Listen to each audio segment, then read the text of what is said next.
戴好頭盔，準備出發。今日有靚嘢事，一撳落去，發動嘅唔單止係架機，仲係美國之旅。踩過條隧道去探索新味道。今日約咗班 friend 咧，睇下呢間 fine dining 玩啲咩。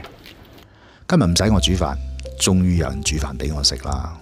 行入去睇下呢間鋪頭點演繹 fine dining， 環境幾有 feel， 燈光有氣氛，睇落去幾有素質。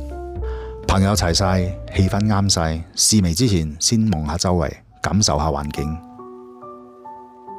好嘢嚟㗎，大廚出手，靚到唔捨得食，不過都係要食。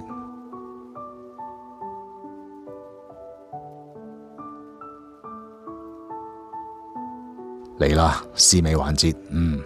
呢個味道有驚喜，真心唔錯。食飽飽，踩返個點啊！今日發掘咗一個好地方，fine dining其實都可以好隨性。